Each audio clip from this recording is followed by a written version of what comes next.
అయితే ఇక్కడ మాట్లాడుకోవాల్సిన విషయం ఏంటే, ఇంతకుముందు వైసీపీ, టీడీపీ మాత్రమే ఉన్న టైంలో జనసేన ఎంట్రీ అంటే పవన్ కళ్యాణ్ గారి ఎంట్రీ ఉంది ఇక్కడ. పవన్ కళ్యాణ్ ఎంట్రీ అనేది ఏపీకి అసలు అవసరమా? లేదా ఆయనొచ్చిన పర్పస్ ఏంటి? మొదట్లో ఏపీ వైపు పవన్ కళ్యాణ్ చూడడానికి కారణం. అంటే మీరు ఒక యాంకర్‌గా మీరు పూర్తిగా తెలిసి అడిగారో, తెలియక అడిగారో నాకు తెలీదు గానీ, పరిణితి చెందిన పౌరుడు ఎవరైతే ఈ 2 రాష్ట్రాల్లో ఉన్నవాళ్ళు ఎవరైనా గానీ, పవన్ కళ్యాణ్ గారు అవసరమా? లేదా? అవసరమా? అనే మాట అడగరు. అంటే ఇక్కడ పవన్ అవసరమా కళ్యాణ్ అంటే లేని ఆయన రాజకీయాలు అంటే నేనిప్పుడు ఆయన అవసరమా అనే దానినే అంటే మీ అడగలేదు. పాయింట్‌లో ఆయన ఒక్కటి మేడం. ఎందుకొచ్చారు? ఒక్కటి ఆయన మేడం. వ్యూ ఏంటి? మీరు అనే పాయింట్‌లో ఏముందంటే, ఆయన అవసరమా అన్నారు. ఆయన అవసరం లేని రాజకీయాలు ఆంధ్రప్రదేశ్‌లో లేదు. యాజ్ ఎ విశ్లేషకుడిగా చెప్తున్నా, యాజ్ ఎ లామెన్‌గా చెప్తున్నా. ఆయన అవసరం లేదనుకుంటే మోడీ గారు పక్కన ఎందుకు కూర్చోబెట్టుకుంటాడు? నా పక్కన ఎందుకు మోడీ ఉన్నాడంటాడు? మోడీ గారు నా పక్కన పవన్ ఎందుకు ఉంది అని అడుగుతారు చెప్పండి. అదేవిధంగా సెంట్రల్లో ఎన్డీఏ కమిటీలో ఎన్డీఏలో 26 పార్టీల మిత్రపక్షంలో ఆయన ఒక ఎమ్మెల్యే కాదు, ఎక్కడ గెలవలా. మరి ఆయన ఎందుకు పక్కన కూర్చోబెట్టుకుంటున్నాడు? ఆయనకి విశేషమైన ప్రజాదరణ ఉంది. సినిమా ఇండస్ట్రీలోనే కాకుండా రాజకీయాల్లో 10 సంవత్సరాలుగా సస్టైన్గా ఉన్నాడు, స్థిరంగా ఉన్నాడు. ఎవరి దగ్గర రూపాయి తీసుకునే వ్యక్తి కాదు. తన దగ్గర వచ్చే డబ్బుల్ని తనకు వచ్చే రోజు 2 కోట్ల ఆదాయాన్ని కూడా కౌలు రైతులకు కావచ్చు, ఎక్కడ సమస్య ఉంటే అక్కడ స్పందించే వ్యక్తి. మీరు నిన్నగాక మొన్న బోటు కార్మికులు చూశారు విశాఖపట్నంలో. అందరికంటే ముందు స్పందించుతారు. ఒక 50,000 ఇచ్చాడు, అంత 2 కోట్లు ఇచ్చాడు, 3 కోట్లు ఇచ్చాడు. ఇంకా తన బిడ్డల మీద ఉన్న డిపాజిట్ చేసిన డబ్బులు కూడా తీసుకొచ్చి ప్రజలకు పెడుతున్నాడు. అటువంటి వ్యక్తి కోసం ఆల్టర్నేట్గా ప్రజలు చూస్తారు. ఆయన అవసరం అంటే ఆంధ్రప్రదేశ్లో ఆయన లేని రాజకీయాలు ఊహించుకోవటం కష్టం. సో ఇప్పటివరకు మీరు చెప్పిన దాన్ని బట్టి పవన్ కళ్యాణ్కి ఆంధ్రప్రదేశ్ నిజంగా ఆంధ్రప్రదేశ్కి పవన్ కళ్యాణ్ అవసరం అని మీరు చెప్తూ వచ్చారు. 100%. ఎట్టి పరిస్థితుల్లో బీజేపీ కూడా తను అవసరమని దగ్గర పెట్టుకుందని చెప్పారు. అంత అవసరం ఉన్న పర్సను ఎందుకు ఒక్క దగ్గర కూడా ఎందుకు గెలవలేకపోయారు? లేకపోతే ఆయన నిలబడటం కానీ, ఆయన నిలబడ పొజిషన్ కానీ ఆల్రెడీ నిలబడి ఎందుకు చిన్న కూడా మార్పు తీసుకురాలేకపోయారు? ఆయన ఫ్యాన్ బేస్ని కూడా కోల్పోయారనే మాటలు కూడా వచ్చాయి.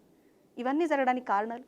ఇప్పుడు అవసరం అనుకుంటే, ప్రజలు కోరుకుంటే అసెంబ్లీలో అడుగు పెడతారు. ఓకే, రాజకీయాల్లో ఎవరైనా కొత్తగానే వస్తారు. ఒకప్పుడు బీజేపీ పార్టీ 2, 3 ఎంపీ స్థానాలు. ఈ రోజున జాతీయ స్థాయిలో రాజకీయాలు ఎందుకు శాసిస్తుంది? ప్రపంచంలోని మోడీని ఏ విధంగా ఆదర్శంగా తీసుకుంటున్నారు? ఎగ్జాంపుల్ తీసుకుందాం. ఆయన గెలవల, మోడీ గారిని విశేషంగా ఆకర్షించబడుతున్నాడు, ఈ వ్యక్తి ప్రజల్లో ఉంటాడనేది.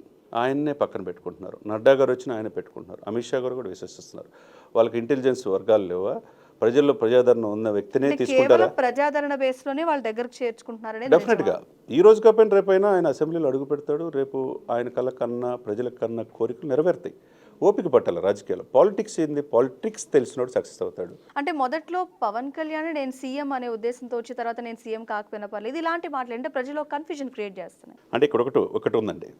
రాజకీయాల్లో వచ్చినప్పుడు వాళ్ళ అన్నగారితో పాటు ఆయన అంతకుముందే కామన్ మ్యాన్ ప్రొడక్షన్ ఫోర్స్ పెట్టి వచ్చాడు. ప్రజారాజ్యంలో వచ్చాడు. ప్రజారాజ్యం కాంగ్రెస్లో మెర్జ్ అయిపోయింది. అయినా కానీ జనసేన పార్టీ 10 సంవత్సరాలు మంచి రాజకీయ స్థానికి అధికారం నాకు ముఖ్యం కాదు అని చెప్పి అన్నాడు. వచ్చే ఫ్యాన్స్ అంతా కూడా లక్షల్లో వస్తున్నారు. ఓటు వేయట్లా. ఎందుకు వేయట్లేదు? కొద్ది టైం పడుతుంది. ఇప్పుడు అన్నీ ఇచ్చాడు చంద్రబాబు నాయుడు గారు. చివరిలో 2014 ముగింపులో 2019 ఎలక్షన్స్లో అన్నీ ఇచ్చాడు. చివరిలో పసుపు కుంకాలకు కూడా డైవర్ట్ చేసి అన్నీ ఇచ్చాడు. మరి ఎందుకు ప్రజలు ఓటేలా అనేది చూస్తారు.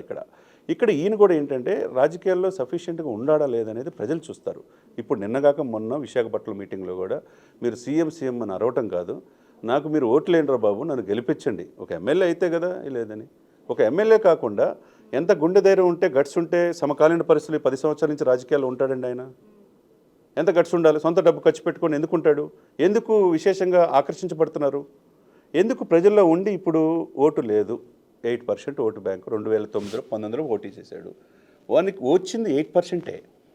41% వైసీపీకి వచ్చింది, 39.5% టీడీపీకి వచ్చింది. ఈయనకి వచ్చింది 8%. 8%తో ఆగాడా 2019 నుంచి అంటే 2021కి వచ్చేదానికి స్థానిక సంస్థల ఎన్నికల్లో పోటీ చేశాడు. 8% అలా 22% పెరిగింది. పెరగకుండా ఉందా? వారాహయాత్ర ద్వారా చూసుకోండి మీరు. వారాహయాత్ర 1, 2, 3, 4 ఫేజులు చూసుకోండి. ఉభయ గోదావరి జిల్లాలు చూసుకోండి. ఆ బేసల్లా ఆ యొక్క పర్సంటేజ్ ఓటు ఎప్పుడు ఒకే రకంగా ఉండదు. ఇప్పుడు 49 అంటే లిమిటెడ్ పెరుగుతూ వస్తుంది అనేది మీరు ఇప్పుడు చెప్పాలనుకుంటారు. గ్రాఫ్ డెఫినెట్గా పెరుగుతుంది. ఖచ్చితంగా అది పవన్ కళ్యాణ్కి అంత ఓన్గా పెంచుకోగలిగినప్పుడు కేంద్రంలో ఉన్న బీజేపీ పక్కన పెట్టుకున్న మాట వాస్తవమే. మరి ఇక్కడ బీజేపీకి టీడీపీ అంత సపోర్ట్ కాదు కదా, మరి ఎందుకు టీడీపీ సపోర్ట్ తీసుకోవాల్సి వచ్చింది ఇప్పుడు? ఒకటండి, టీడీపీ అనేది అనుభవం ఉన్న పార్టీ అంటున్నారు. అనుభవం ఉన్న పార్టీ అనే అనుభవం ఉన్న ఒక్క పార్టీ కారణమేనా? అంటున్నాడు. కొన్ని సైద్ధాంతిక విభేదాల వల్ల 2019లో కలిసి పోటీ చేయట్లేదు. 2024కి కలిసి పోటీ చేద్దామని ఈయన ముందుకొచ్చాడు. చంద్రబాబు నాయుడు గారు కూడా పవన్తో కలిసి వెళ్తేనే మనం అంటే ఇప్పుడు జగన్మోహన్ రెడ్డి గారిని ఇంతకు ముందే దించగలం. వీళ్ళిద్దరు కలిసే ఉన్నారు అని సామాన్య ప్రజల వరకు వెళ్ళిపోయింది.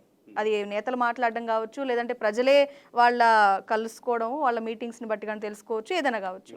అరే ఇంతకు ముందు కలిసి ఉన్నది అనే దానికి ఇప్పుడు వీళ్ళిద్దరు డైరెక్ట్ కలవడానికి ఇంతకు ముందు నుంచి ప్లాన్ ఉంది. అది ఎలా చూడాలండి? అంటే ఎవరు అనేది మీరు అంటారు? సామాన్య ప్రజల వరకు వచ్చింది, అది పొలిటీషియన్ల ఎఫెక్టే కావచ్చు, వాళ్ళ మాటల ద్వారానే కావచ్చు. ఎవరెవరు అనేది టీడీపీ జనసేన ఇంతకు ముందు నుంచే కలిసి ఉంది అనే మాట ప్రజల్లో నానుతుంది. ఇంతకు ముందే కలిసి ఉన్నారా అనే క్వశ్చన్ కూడా రైజ్ అవుతుంది చాలా మందికి. మరి ఏంటది? అది అంటే మీరు అడిగిన పాయింట్లు ఏంటంటే వీళ్ళిద్దరు ఎప్పుడు కలిసి ఉండొచ్చు, కానీ వీళ్ళిద్దరు కలిసి ఎవరికి ఇబ్బంది అడిగినా ముందుకు వెళ్తున్నారు నాయకుడు. కలిసి జెండాలతో వెళ్ళకపోవచ్చు. ఇప్పుడు సమన్వయ కమిటీ ఏర్పడిన తర్వాత ఇరు పార్టీలు కలిసి కూర్చొని వెళ్తున్నారు కన్స్ట్రక్టివ్గా. ఎప్పుడు ఇద్దరి మధ్య పొత్తులు పొడిచినప్పుడే. ఆ పొత్తులు ఎప్పుడు తెలిసింది? రాజమండ్రి సెంట్రల్ జైల్లో అన్కండిషనల్గా పవన్ కళ్యాణ్ గారు వెళ్ళి మిత్రధర్మం ప్రకారం టీడీపీతో కలిసి వెళ్తానని మొదటి నుంచి చెప్తున్నాడు. బీజేపీ కూడా కలిసి వస్తుంది, బీజేపీని కూడా ఒప్పిస్తానని చెప్తున్నాడు. ఇప్పుడు క్లారిటీ ఉందండి. ఎప్పుడైతే ఇప్పటం గ్రామంలో ఆయన క్లియర్గా చెప్పాడు, ఓటు చీలకుండా రాజకీయం చేస్తేనే జగన్మోహన్ రెడ్డిని ఎదుర్కోగలవు, జగన్మోహన్ రెడ్డి గారిని దించగలవు. ఓటు చీలకుండా రాజకీయం చేయాలంటే అనుభవం ఉన్న టీడీపీతో కలిసి వెళ్ళాలి, ప్రతిపక్షాలన్నీ కూడా కలిసి వెళ్ళాలనేది చెప్పాడు. చెప్పిందని ఎప్పుడు ఫుల్ఫిల్ అయింది? రాజమండ్రి సెంట్రల్ జైల్లో అన్కండిషనల్గా ఎవరికి చెప్పకుండా కూడా మిత్రధర్మం ప్రకారం 4.5 దశాబ్దాల అనుభవం ఉన్న వ్యక్తి జైల్లో ఉన్నాడు, ఈ పార్టీకి అండదండగా ఉండాలి, ఈ పార్టీతో కలిసి వెళ్ళాలి అని చెప్పినప్పుడు బయటకు వచ్చి విత్ ఇన్ షార్ట్ టైంలో డెసిషన్ తీసుకొని పార్టీ క్యాడర్ను కూడా ఒప్పించుకున్నాడు. 4.5 దశాబ్దం అనుభవం ఉన్న చంద్రబాబు నాయుడు గారు ఇబ్బందులు ఉన్నారు, ఈ యొక్క అధికార పార్టీ ఇబ్బంది పెడుతుంది, ఇబ్బంది పెట్టినప్పుడు ఈ పార్టీకి మనం ఎన్నుదండగా ఉండాలి, స్నేహధర్మం ప్రకారం చంద్రబాబు నాయుడు గారికి ఒక చేయూతనిస్తున్నాను అని చెప్పి ఆ రోజు ప్రకటించాడు. మరి ఒక పక్క ఈ ఆల్రెడీ ఆ విషయాన్ని ముందు ఇక్కడ కలిసిన మాట వాస్తవమే. మరి బీజేపీ సపోర్ట్ ఇస్తానని చెప్పినప్పుడు బీజేపీ నుంచి పర్మిషన్ తీసుకోవడమా? కనీసం ఒక మాట చెప్పాను ఇక్కడ కలిసారా? అది బీజేపీ నుంచి పర్మిషన్ తీసుకోవాల్సిన అవసరం పవన్ కళ్యాణ్కి లేదు. ఏమండి, పార్టీలు జాతీయ పార్టీలు, ప్రాంతీయ పార్టీలు అని ఉంటాయి. జాతీయ భావజాలంతో జాతీయ పార్టీలు నడుస్తాయి. అది కాంగ్రెసా బీజేపీ అనేది, ఇది ప్రాంతీయ పార్టీ. ఇది ఇండివిడువాలిటీ ఉంటుంది. ఎవరితో కలవాలనేది ఆ నాయకత్వానికి ఉంటుంది. అది పవన్ కళ్యాణ్కి ఉన్నది. అంటే ఇప్పుడు కేంద్రంలో బీజేపీతో తనకు నచ్చి బీజేపీ సపోర్టు, ఇక్కడ టీడీపీ అనేది సీనియారిటీని బట్టి ముందుకు ప్రజల కోసం అనేది ఈ సపోర్ట్ అని మీరు అంటున్నారు. డెఫినెట్గా గ్రాస్ రూట్లో టీడీపీకి ఇప్పటికే క్యాడర్ ఉంది, అది నమ్ముతున్నాడు పవన్ కళ్యాణ్ గారు. కాబట్టి ఎక్కడ కూడా భేషజాలకు పోవద్దు, వాళ్ళతో విభేదాలు పెంచుకోవద్దు అని చెప్పేసి ఒక రకంగా జనసేన క్యాడర్కి సందేశం ఇస్తున్నాడు.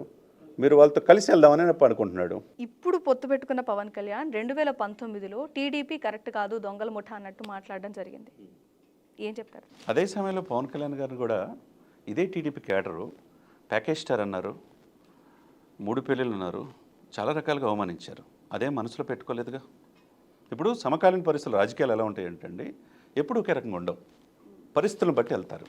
అప్పుడున్న పరిస్థితులు ఎందుకు అన్నాడు, మీరు ఎందుకు ప్యాకేజీకి ఒప్పుకున్నారు, ఎందుకు వాళ్ళతో వెళ్ళారు సెంట్రల్ని, మీరు ఎందుకు అడగలేకపోయారు అని చెప్పి అడిగారు. తప్పే ఉంది? ఇప్పుడు మిత్రధర్మం ప్రకారం వితౌట్ అన్కండిషనల్గా నీకు సీఎం అవడానికి నీకు అనుభవం ఉన్నది అని చెప్పి చంద్రబాబు నాయుడు చేసినప్పుడు అడిగే హక్కు లేదంటారా?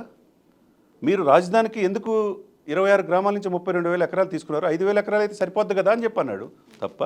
తప్పేం కాదు కదా. అంటే ఇక్కడ ఏదైనా సరే పవన్ ప్రజల కోసమే వెళ్తున్నారనేది మెయిన్ పాయింట్. 100% ప్రజల కోసం వెళ్తున్నాడు. అవమానాలను ఎదుర్కొంటున్నాడు. ఇదే టీడీపీ కాడర్ ఆయన అవమానించిన ఇప్పుడు మిత్రధర్మం ప్రకారం, స్నేహధర్మం ప్రకారం అన్కండిషనల్గా పొత్తులో 70-80 సీట్లు రేపు అడగొచ్చు ఆయన 175లో.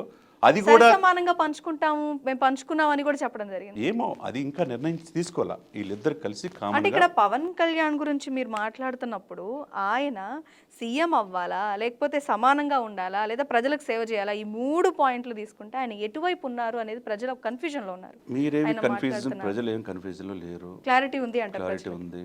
మీకు కన్ఫ్యూజన్ అవసరం లేదు. యాజ్ ఏ జర్నలిస్ట్గా, యాజ్ ఏ అనలిస్ట్గా నాకు కూడా క్లారిటీ ఉంది. పవన్ కళ్యాణ్ని చూసాము, చంద్రబాబు నాయుడిని చూశాను, జగన్ని చూశాను, ఈ ముగ్గురిని చూశాను. ప్రజలు ఏం కోరుకుంటున్నారు అనేది మనకి కావాలి. ఇక్కడ ఆయన చెప్పిందంటే చాలా క్లారిటీ ఉంది.